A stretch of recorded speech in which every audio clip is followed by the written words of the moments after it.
Hello friends, happy new year. I feel like I showed up later than we would have thought, but honestly I just needed some time off from documenting my life after Vlogmas, and all year I podcast 5 days a week, and so yeah, having just a couple of weeks where everything was for me. No one Instagram, no podcasting, no YouTubing. It was just everything was my life, including I am in Charleston, South Carolina. Today is my last day here, but the whole trip I took photos to send to Obes, but like everything else was just for me. And that was really nice too. I ended up deciding to vlog the last day just because I knew I wanted to talk to you about bullet journaling today at some point, and I thought I'd like to just go ahead and do that while we're here. I don't really have anything to do today because yesterday I wrote the last piece for my book, the very last thing that needs to be done. I wrote it. The book is done. I mean, I'm gonna edit it when I get back, but in terms of just getting the words out, they're out. So it's been done. That's insane and unreal. And y'all, this morning I ordered room service, and let me show you. When I opened the door, there was a woman there with my room service tray, but then there was another person there, and they had this bouquet of flowers in their hand. Apparently Obes had sent me flowers yesterday. There's a coffee shop in the hotel, and I was in the coffee shop, and he asked them to deliver them to the coffee shop, but they didn't for some reason. And then I had my do not disturb sign on like all day long, and so they couldn't get them to me. So the first opportunity they had to get them to me was this morning at room service. So it was really sweet. And it had the sweetest note. Let me see if I can read it without crying. This is it. It says, "You did it, girl. You've reached the goal of being a multi-published author. What a joy to witness your hard work, epiphanies, and challenges, and to be the one who gets to support you and share the victory with you. Your best friend, Obie." Whew, that was a really sweet way to start the day. So I'm gonna get ready, I think. Just been kind of cozied up this morning, hanging out, having breakfast. So I think I'm gonna get ready in just a minute. Maybe go down to the coffee shop and work for a little bit. But once I get ready, we'll sit down and we'll chat about kind of New Year's resolutions, what I did in terms of planning for the new year, and bullet journal stuff. So I'll see you when I'm ready. Okay, we're back. Now we're gonna talk about New Year's Eve planning and bullet journaling. I will try to be as concise as I can be. I have some notes here. I also have some bullet journals. This is like beginning and end of 2020, beginning and the end of 2021. Let's talk first about New Year's. So if you've watched my a new way to do New Year's resolutions video, I'll try to remember to link it here. You'll know that I typically think about my goals more on like a quarterly, a monthly, weekly basis. I'm less likely to set a bunch of goals for the year and expect myself to live up to them, just because we're living, breathing people, and we change, and what we want changes, and who we are changes. So I've just accepted that fluidity and no longer try to force myself into that kind of box. However, I do typically pick one overarching thing that's like, if nothing else happens this year, this is what I want to happen. And I typically do that both personally and professionally. So one for each. So last year it was I wanted to get a second book deal, and I wanted to read through the books on my bookshelf. That was it. That's all. That's the whole goal. And I was able to do both of them. And I think the reason I was able to do both of them is because I kept it really simple. It was just two things, one personal, one professional. That was the whole rigmarole. So that being said, for 2022, my professional goal is to do a killer book launch. My book launches in the fall, and I just want to like nail it. You know what I mean? I just want to do a really amazing job. My ultimate goal is to write more and more and more books. And the better that this one does, the more opportunities I have. So that's really it. There's a lot of little bits and pieces that happen underneath that, right? Like, in order to have a Killer Milk launch, I'm gonna need to have I need to update my website. I need to have a cohesive online presence.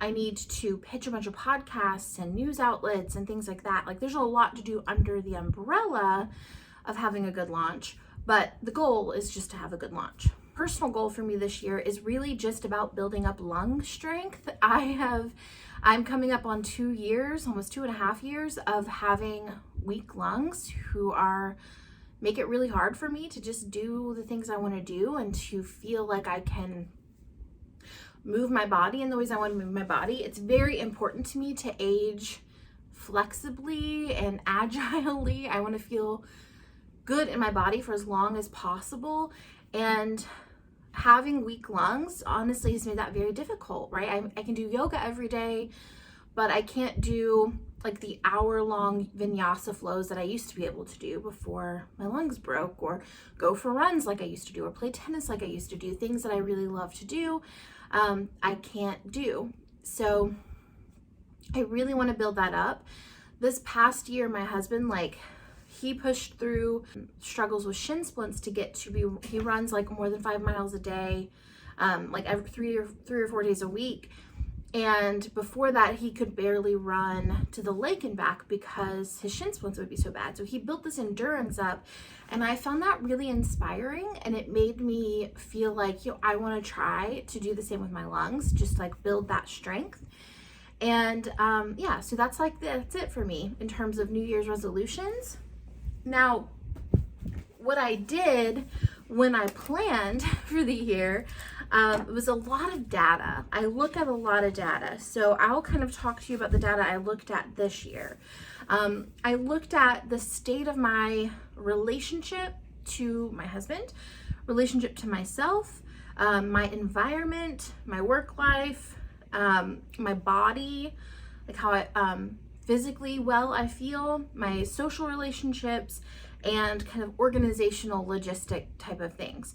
I wrote down just kind of I'll show you, this is the spread. I don't want to get too close because it's personal. But I wrote down what are the facts? What's really here right now? And what's my ideal? What do I want that to look like? I wrote down kind of how much money came in this year, how much money went out last year. So then how much money did I actually make? I wrote down, what are my accomplishments from the year, my memories, my challenges, charted out my ideal day. What does an ideal day in my life look like? What does an ideal week in my life look like? 3 hopes for the year, which is just, I want to really simplify lifestyle. I want to release the upper limits that I have for myself. I want to feel nourished. And then I did an income audit. So what are the income sources that I had this last year? How much money did each of them make? What was my highest revenue generator, which for me this year was the podcast. I wrote down what are some energy givers. So for me, energy givers were like glass of water, planning, fresh air, meditation, exercise, music, doing a brain dump, time with my friends, things that take energy takers, just kind of documenting my life too much. Like I tend to do that, and while I love it, it doesn't give me energy, it takes energy from me. Just having too much stuff, a lot of clutter, my phone too much. And with that information, what boundaries do I need to set with myself or with others? I did a systems audit. So I wrote down everything that I have that I do in my life. So it's like website redo, Brave Collective, Enneagram and Relationships course, speaking, the podcast, my merch store, YouTube and Instagram, and just looked at what needs to be fixed, what needs to be improved in all of these areas. And then I did a task audit, especially with Jenny moving on, considering hiring a new assistant or a new editor, or possibly both. I am really taking into consideration what tasks are on my plate at this point, now that Jenny's gone. What are the tasks that are on my plate? Which of them do I have to do? Which of them can I outsource? And just looking at the data, because I'm not really making decisions about that at this moment. I'm just noticing, right? I'm just kind of paying attention. So that's kind of what I did this new year. The main thing that I focused on. I also do this every quarter. I write a vision for an ideal day. So I did that for January, just kind of like, what's my ideal day in my life? The fun thing is that I read the one that I wrote in 2020, or the beginning of 2021, and it was what my life ended up looking like by the end of the year. It was like, I woke up and had coffee with Obes, where I woke up and did yoga and journaled and read. I had breakfast and coffee with Obi, and then got ready for my day, which Obi and I started doing daily coffees this past year, but it was actually him who initiated it. It's not like I wrote this down and made it a goal and like prioritized it and asked him to do it. It's like I just happened to write that down, and then Obi initiated that and asked me to do it. So it was cool to kind of look back and be like, oh wow, we did that. That's kind of fun too, is to be able to look back and be like, oh, this was my vision and now it's my life, you know? That's really fun. That's my New Year plan, kind of how I approached it. Now I just want to talk to you about bullet journaling in general, because I got a lot of questions over Vlogmas, because it's a big part of my life. I have like monthly plan with me's that you guys can go back and watch and check out, and I can do more of those if you're interested. I started to feel like they were a little repetitive, but if they're fun for you, I'll keep doing them, because I do one every month. But I wanted to talk to you about, like, in general, what is a bullet journal? What are some tips that I have for people who want a bullet journal, and why I do it? So bullet journaling is essentially a task management system. That's how it started. The creator of Bullet Journal has like a whole system that he recommends. He has a YouTube channel that's great. If you look up bullet journaling, his channel will come up. But I use it more like in college. We had these things we would call day books. We had composition books, and it was basically the home for everything in our life. It housed our tasks. I would do rough drafts of poetry in it. I would glue in business cards if I got them at a networking event. Memories. It was just like the home for all the things. And that's how I approach bullet journaling. It's like my house for all the things that come together. And I think that's where I like to focus on, what do I need my bullet journal to be for me this quarter? And it changes constantly. What I need from it is always changing. Sometimes I'll have a day planner that I'm using, and so my bullet journal is more of a journal. Or sometimes I will need a lot of creative inspiration or a creative outlet, so then I will focus more on drawing in it or doodling in it, or, you know, writing poetry every day, things like that. Other times it's my day planner and my journal all together. I journal a lot, so if you're not a big journaler, maybe it's like a place where you do trackers. My husband started bullet journaling this year, and his whole bullet journal is, for the most part, trackers. He's got a running tracker and all of these different things that, like, habits, like chore tracker, things that just like help him to feel like he's like checking off things every day. I have really just one tracker that I tend to do, but I'm implementing one this month just to see how I like it. But I oftentimes find trackers to be demotivating for me. I don't tend to use them, and then I feel like I lose motivation. But some people find them extremely motivating. So it really is just how much you know yourself. I really like to keep a mood tracker though. The way that I'm doing this currently is I write down what happened that day, and then I color code it based on my mood. Let me see if I have another way that I've done it in the past. At the end of 2020, I did this where it's like I write at the beginning of the month how I feel, and then at the end of the month how I'm feeling. You'll see like this one has like a lot of pictures glued into it, a lot of like boxes and paper. And then by the time I got here, you know, this same time this past year, I mean, it was just mostly just journal, and I did like a daily spread like that. So it changes based off of who you are at the moment. And that's what I like about bullet journaling the most, is that we are living, breathing people who change and grow and shift, and what we need changes. But I think that there's something in a lot of us, especially if you're here, where we like to write things down. We like to have something tangible to go back to. I think lists in general are highly we're more likely to do the things we want to do if we're writing them down. And so you decide, what do you want your bullet journal? Do you want to keep track of tasks? Do you want to track things in your life? Do you want to journal? Do you want a creative outlet?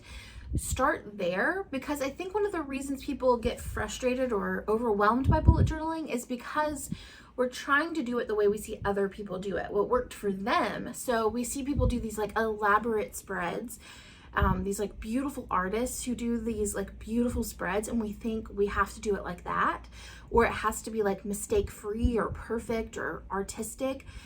But if that's not what you need, if you don't need a creative outlet, then maybe that's not what a bullet journal is for you. Figure out why you're doing it, and then do the things in it that suit you.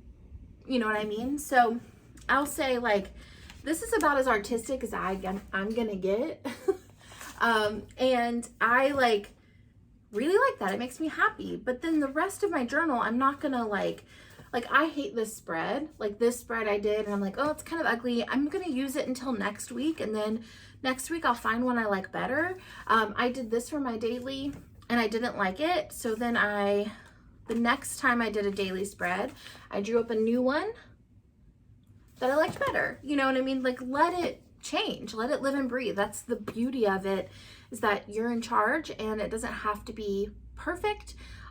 In fact, expect it to be messy and mistakey. Embrace that. It is a messy, mistakey process, and that's going to help it to be more fun and help it to actually serve its purpose, versus expecting yourself to do like this perfect, amazing thing every single time. Honestly, the people who are doing these like elaborate artistic spreads, they're making their living off of bullet journaling. Like, that's their job for the most part. And so they have the time, like, because they're getting paid to do that, or they would like to get paid to do that, or maybe that's their like artistic expression. But for most of us on like a day-to-day basis, it's impractical. Like, I'm not going to sit down and draw out an elaborate spread every day or every week, because that's not the point. The point for me is just to have a place to keep track of things, sometimes to have a creative outlet, which is why it's important that we remember that day to day, week to week, month to month, you can change your mind. So maybe one month you want to have a really artistic, elaborate journal, and then the next month you want to just keep it really simple because you have more going on that month and less time to focus on it. You are the driver for how exciting or unexciting it is. It's all up to you. So I'll talk to you about like what I am currently doing in mine. I want to say, like, most of the time, like, I have these, like, I usually get Leuchtturm journals. They last me about 3 months, and I journal 2 to 3 pages every day, and then I have like a daily spread. So I'll talk to you about what I'm doing this month, but like I said before, I change every single month. So that's the deal. So right now I am really liking, I have this month at a glance spread. On this spread, I have the monthly calendar, which I mostly keep track of, like, when is our kiddo at our house. And then I have like a day-to-day, like each day written in a list. And I'm writing down, like, if I'm traveling or the day my book is due, my birthday's this month, I have that written down, anything like noteworthy. And then my 3 major goals for the month, actually I wrote 4 for this month, of like just things that need to get done, all work related. Have my weekly spread. I have a weekly brain dump. I sit down on usually a Sunday or a Saturday, and I write down everything that's just on my mind. Like, it goes from like questions about the book, how I'm feeling about the book, what do I want to do this, you know, mostly questions that I have for myself that I need answering, just dumping everything that's on my mind, any stressors. And then this is my weekly review. I write down just 3 things that need to happen this week in order for it to be a successful week. So for me this week, it was to write my introduction, write my conclusion, and plan the quarter. And then I write down good things that happened the week prior. What are some good things that happened? Things I wish I'd said no to this week. Where I spent my time, the top 3 places I spent my time, the top 3 places I spent my money, and my core desired feelings. And I change my core desired feelings every month. This month, mine are healthy, focused, and supported. And then I typically do a card pull every week, so I have a place for that, a past, present, future card pull. And then I have a task sheet. Again, I don't like this spread, but I'll change it this week whenever I draw a new one. But I am trying to do a tracker, so I'm just kind of have a little tracker here for habits that I want to do every day. And then I have task list Monday, Tuesday, Wednesday, Thursday, Friday, Saturday, Sunday. I also have a place for meal ideas and my goals for the week. So I'm taking those goals from the month, making them smaller, and putting the main objectives for the week. So let's say I want to do a new website this month. This week, maybe I need to decide if I'm going to do it myself or if I'm going to hire someone to do it. And then I check that off, move on, step number 2 next week. So, and then I have my daily, I do 2 pages of journaling right now. And then I have my daily spread. So this is an empty daily spread for me. So my daily spread, I've decided actually to wake up around 6 and go to bed around 9. And so I've actually written that each hour down, and I'm just gonna write down what I do in each hour. This is like another data collection thing for me to just pay attention to where my time is going. Is it going where I want it to be going, or is it going to other things?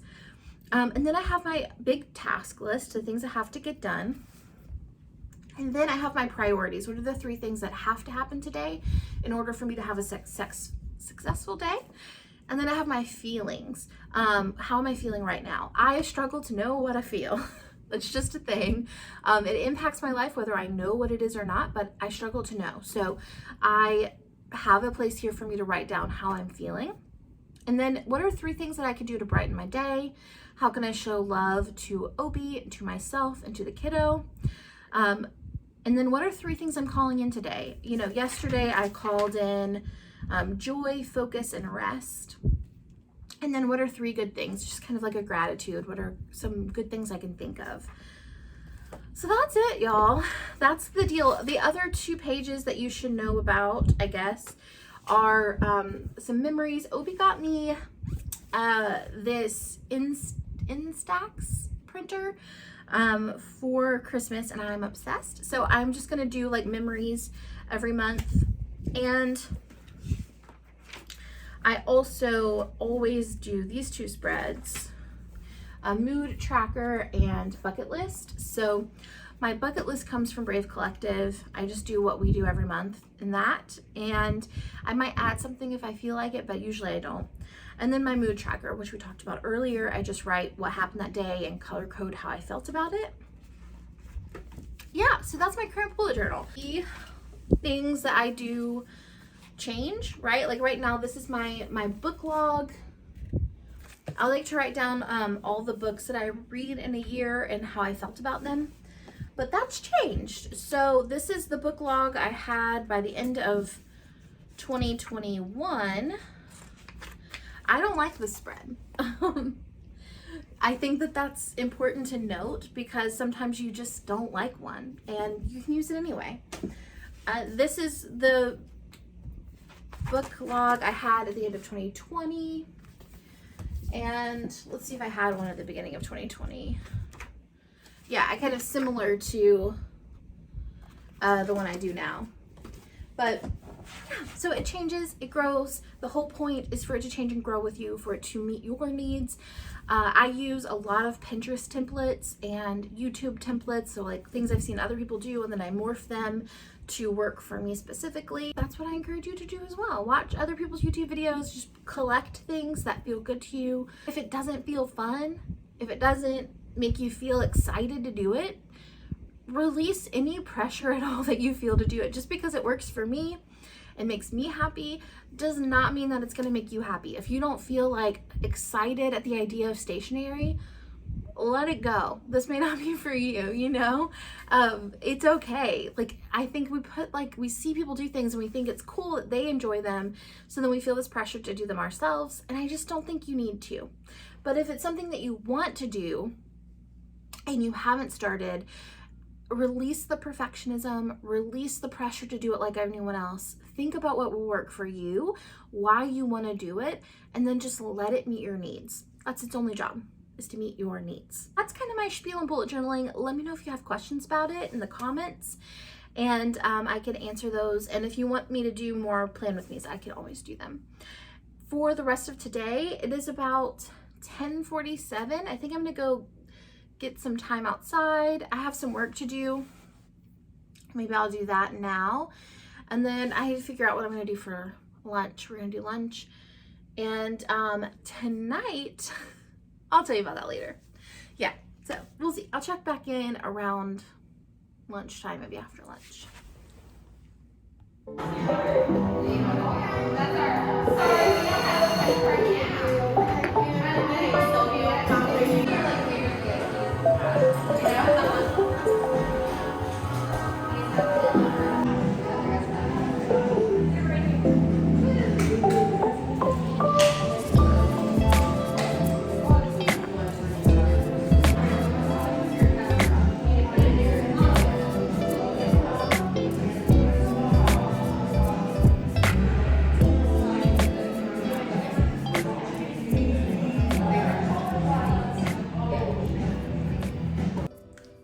Hello, so it's been quite a while later.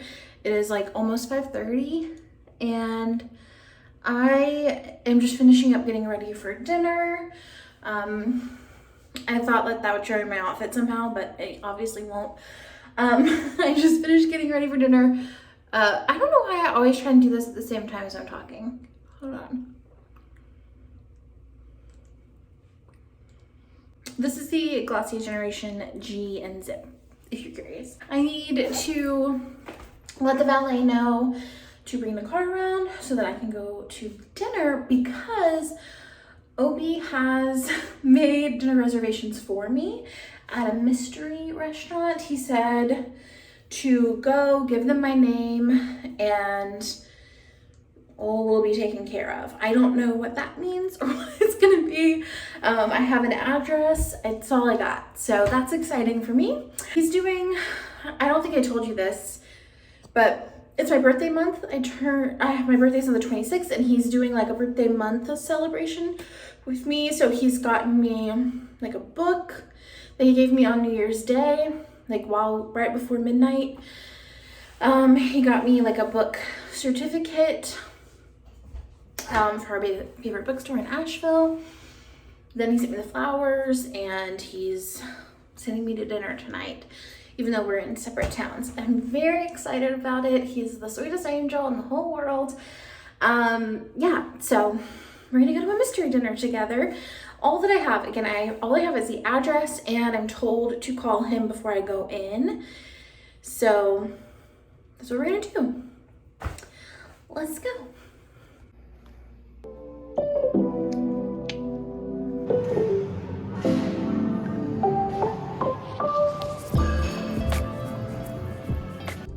Okay, so we are here, you and me. It is about 5:42. My reservation's at 6. I'm here absurdly early, but I wanted to have time to find parking, to call Obes, and I'm not mad about it because I'm in a really good spot in my book. I've been listening to the audiobook. So I've been reading the Court of Thorn and Roses series. The first book I felt really neutral about. One of you encouraged me to read the second one. Obsessed. It got me right in. I'm on book 3 now, in like 2 weeks or a couple of weeks. Yeah, so I'm in a really good spot. So I'm not mad to sit here and listen to the book for a little bit before calling the man. So that's what I'm gonna do. We'll find out. I got all the way here and I don't know where I'm going. Okay, so update. I'm just getting in my car. He has sent me to a gas station or like a convenience store, and he said to FaceTime him when I get there. So I don't know if I'm gonna be able to film like what happens when I get there. I might have to give you guys like a recap at the end, but I don't understand. I don't know what's going on. I did just spend $25 on parking, so fingers crossed that I don't have to move my car, because otherwise that will suck. But all right, here we go. This is where he's telling me to go.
We need to talk. That restaurant was the best meal I've had since I've been here. Maybe the best meal I've had in years.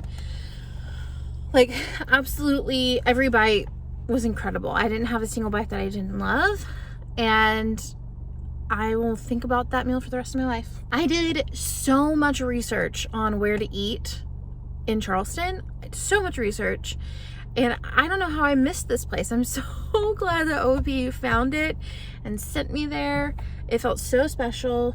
I felt incredibly nervous because they had like put the little placard up. I felt like, I